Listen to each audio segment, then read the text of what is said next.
Salam hukum dan keadilan untuk semua. Bertemu lagi dalam channel edukasi hukum dan spiritual ini, dalam channel Kemo & Co, The Ultimate Lawyer, dalam tema alam astral, advokasi legal masyarakat dan advokasi spiritual, alam astral. Bersama saya, advokat ganteng bawaan lahir, cerdik pandai, anugerah sang pencipta alam. Berwajah Rembo, berjiwa Romeo, bertampang security, berhati Hello Kitty. Bukan yang terbaik, tapi yang paling banyak penggemar. Bukan preman, tapi para preman memanggil ketua. Bukan dukun, tapi para dukun memanggil eyang atau sesepuh. Bersama saya dalam channel ini akan kita bahas, kita kaji hal-hal seputar hukum dan spiritual beserta seluruh fenomena-fenomena dan fakta-faktanya yang terjadi dalam kehidupan sehari-hari. Oke Bapak Ibu, tidak perlu berpanjang lebar lagi, mari kita masuk pada sesi kajian kali ini. Alam astral. Bapak Ibu sekalian, dalam sesi kajian kali ini saya akan melanjutkan aspek hukum kredit macet terkait kiat-kiat penanganan oknum penagih lapangan yang datang ke rumah Bapak Ibu atau bertemu dengan Bapak Ibu dimanapun. Untuk teknik-teknik kiat-kiat yang sebelumnya silahkan dicek, nanti akan saya cantumkan link YouTube sebelumnya. Dan untuk saat ini saya akan melanjutkan mengenai fenomena-fenomena atau fakta-fakta yang sering terjadi di masyarakat kaitannya dengan penagih-penagih lapangan ini, para oknum penagih. Bapak Ibu sekalian, yang umumnya dilakukan penagih setelah negosiasi, ngancem atau mungkin melakukan ancaman kekerasan. Nah, yang di sesi sebelumnya kan saya masih membahas mengenai ancaman-ancaman. Berarti kalau ngancam itu kan belum dilakukan. Nah, tapi namun demikian, kalau sampai si penagih ini dalam negosiasi merasa gagal, terus si oknum ini merasa mungkin jagoan atau bagaimana, akhirnya dia bukan hanya ngancam, tapi ternyata benar-benar dia melakukan pemukulan ke bapak atau ibu atau nampar. Nah, Bapak Ibu tidak perlu terpancing. Kalau sampai para penagih, oknum penagih ini sampai melakukan tindakan penganiayaan, mukul, nampar, ya Bapak Ibu cukup sampaikan saja, Bapak penagih, Bapak telah menganiaya saya, dan saya akan melaksanakan hak hukum saya, lapor polisi. Nah, penganiayaan itu Bapak Ibu diatur di Kitab Undang-Undang Hukum Pidana, itu di pasal 351 Kitab Undang-Undang Hukum Pidana. Ancamannya itu kalau dia penganiayaan ringan itu cuman 2 tahun 8 bulan ancaman penjaranya. Tapi kalau sampai berat, Bapak Ibu luka berat, nah ini ancamannya 5 tahun. Terus bisa saja dia bukan ngancam atau bukan melakukan penganiayaan, tapi bisa saja si oknum ini melakukan pengrusakan. Entah mobil atau motor Bapak Ibu atau di rumah Ibu ada yang dirusak. Nah, ini masuk ke pidana pengrusakan, itu diatur di pasal 406 Kitab Undang-Undang Hukum Pidana. Itu ancamannya cuma 2 tahun 8 bulan. Nah, tadi yang pertama adalah kalau penganiayaan itu 351 KUH Pidana. Kalau pengrusakan itu 406 KUH Pidana. Itu kalau yang melakukan hanya satu orang, yang menganiaya Bapak Ibu atau yang merusak itu satu orang. Tapi Bapak Ibu sekalian, nah ini ada ini hal yang kuncian untuk bergening Bapak Ibu. Dalam arti begini, bergening ya walaupun Bapak Ibu macet, kondisi nggak mampu bayar, tapi kan harkat martabat sebagai manusia dan warga negara harus tetap terjaga. Kalau sampai dengan yang melakukan ngerusak atau menganiaya itu lebih dari satu orang, itu pasalnya bukan pasal 351 atau pasal 406, enggak. Tapi pasal 170 Kitab Undang-Undang Hukum Pidana itu penganiayaan bersama-sama atau pengerusakan secara bersama-sama. Bersama-sama itu lebih dari satu orang. Ancamannya bagaimana Bapak Ibu? Langsung 5 tahun ancamannya itu. 5 tahun, terus kalau agak berat 7 tahun, berat banget ya sampai 9 tahun. Nah, keuntungannya apa? Bergening yang saya maksudkan ini apa? Pidana yang ancamannya itu 5 tahun ke atas, itu penyidik kepolisian itu bukan hanya sekedar berwenang nangkap, tapi boleh langsung nahan. Kalau nangkap hanya 24 jam. Kalau menahan, itu penyidik kepolisian punya kewenangan nahan periode pertama itu 20 hari. Terus nanti bisa diperpanjang 40 hari. Di kepolisian saja sudah berapa tadi? 60 hari. Nah, ini keuntungannya. Nah, kalau sampai mereka melakukan hal itu, nah ini bergening untuk Bapak Ibu.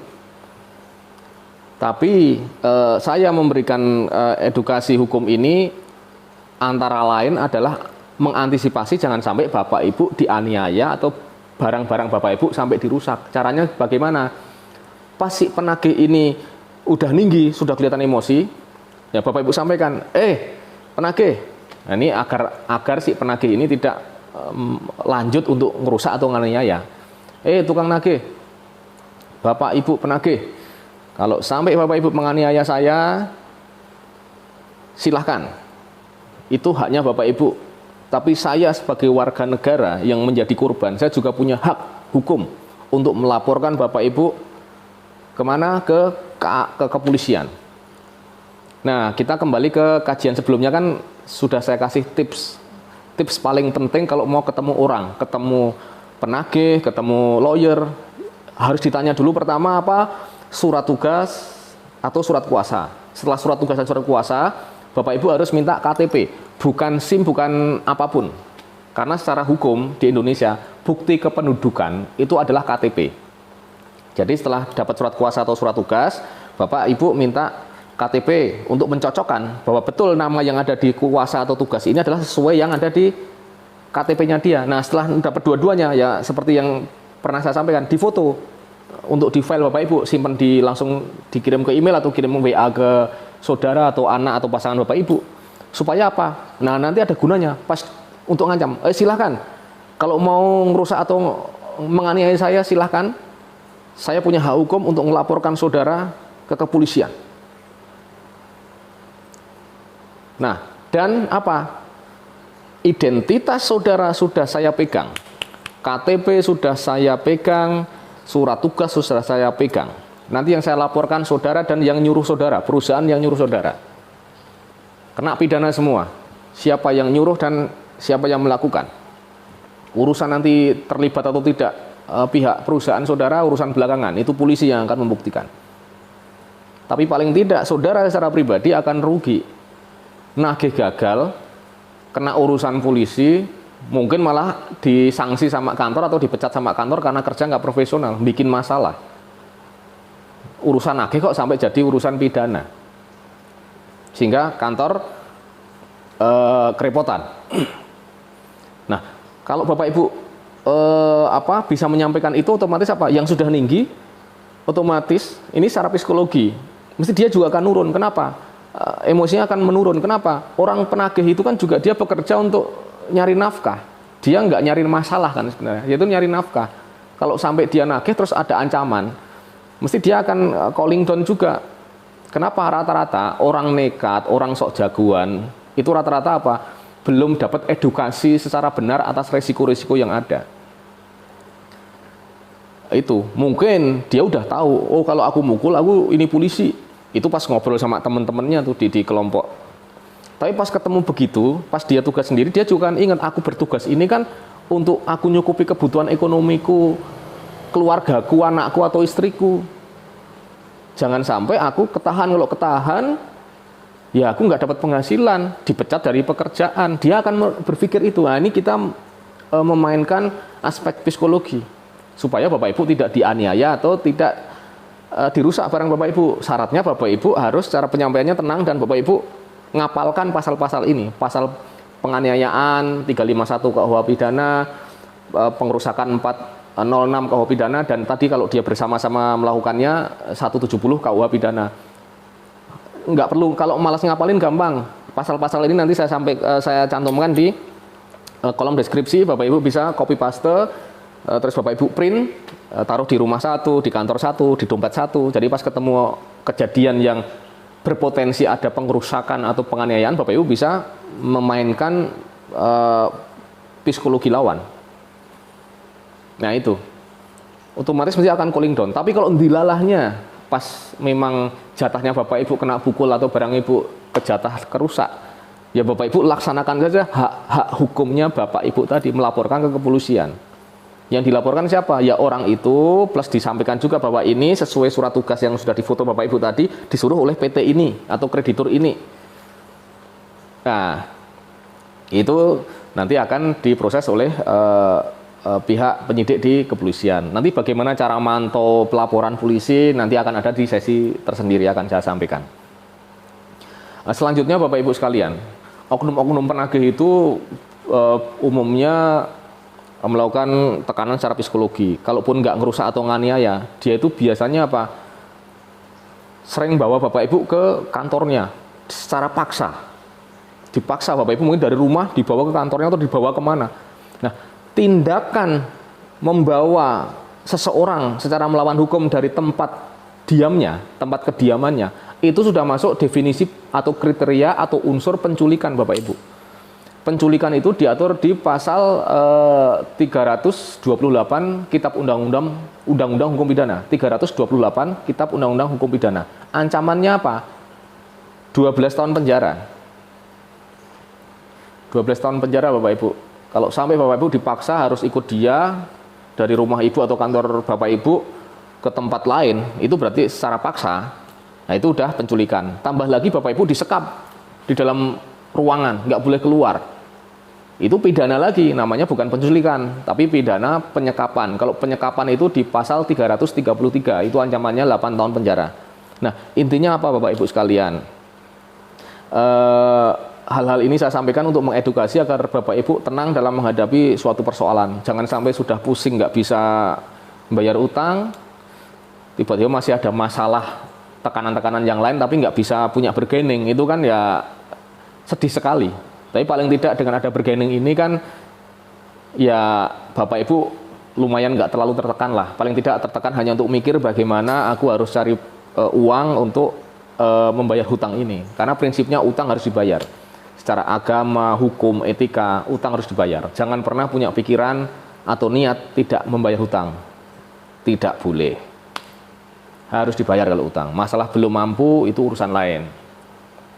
Nah, Bapak Ibu sekalian, dalam hal apa tadi yang nego-nego tadi dia udah ninggi mau mukul, tapi mungkin karena Bapak Ibu ancam dengan pasal 170 KUH pidana tentang penganiayaan bersama-sama atau pengerusakan tadi atau penganiayaan sendiri tadi yang apa pasal 351, itu biasanya dia nggak jadi marah nih, kolektor akhirnya calling down, akhirnya apa ya dia ngajak nego lagi. Nah kalau nego lagi Bapak Ibu bisa nego bunga, gampangannya nego bunga saja atau minta restrukturisasi, bunganya ketinggian nih Pak penagih, tolong dong dikurangin bunganya, nanti apa masa kredit saya diperpanjang, atau bukan hanya sekalian bunganya diturunin, sekalian angsurannya juga diturunin dengan cara diperpanjang jangka waktunya, diperpanjang setahun atau 1,5 tahun, seperti itu. Itu namanya kita minta restrukturisasi, merestruktur kredit, itu boleh. Namun demikian Bapak Ibu sekalian, sebagai debitur penghutang yang akan memohon restrukturisasi itu juga harus yang rasional. Ya kalau Bapak Ibu ini pengusaha, bukan pegawai tetap ya, bukan karyawan, itu ya Bapak Ibu harus menyampaikan secara resmi. Nih loh, kenapa kok aku itu berani minta diturunkan bunga dan atau angsuran dan diperpanjang jangka waktunya setahun 2 tahun? Karena apa? Nih loh, saya ada proyek ini, saya ada bisnis di 3 bulan, 4 bulan ke depan dan seterusnya itu akan ada penghasilan. Nah, kalau Bapak Ibu bisa menyampaikan kelangsungan usaha Ibu, performan perusahaannya besok itu akan ada potensi tadi itu, potensi penghasilan yang bagus. Nah, ini akan menjadi salah satu faktor disetujuinya restrukturisasi. Tapi kalau kita memang nggak punya alasan untuk minta diperpanjang dan diperkecil angsuran, ya mesti ditolak. Nah, yang repot kalau Bapak Ibu yang pegawai tetap, kan gajinya tetap per bulan. Nah, ini kalau mau minta restrukturisasi juga harus bikin rincian. Dengan gaji sekian, pengeluaran sekian, utang-utang sekian, kalau ini diperkecil angsuran bulanan dan diperpanjang 2-3 tahun lagi atau setahun lagi, apakah masih mampu atau tidak? Nanti kalau sampai udah diajukan terus gagal juga percuma. Karena apa, Bapak Ibu sekalian? Bapak Ibu kolektor itu pun juga mengajukan restrukturisasi untuk membantu Bapak Ibu, itu juga ada usaha atau effort bikin persetujuan ke manajemen, jelasin dan lain sebagainya. Nah, rata-rata kalau kolektor nggak yakin ya mesti ditolak ya, restrukturisasinya Bapak Ibu. Nah, selain minta restrukturisasi tadi, kalau ternyata contoh nih ya bunga-bunga yang terlalu tinggi, mungkin di KTA yang krediturnya ngawur lah atau pinjol, itu kita bisa minta pengadilan menurunkan bunga.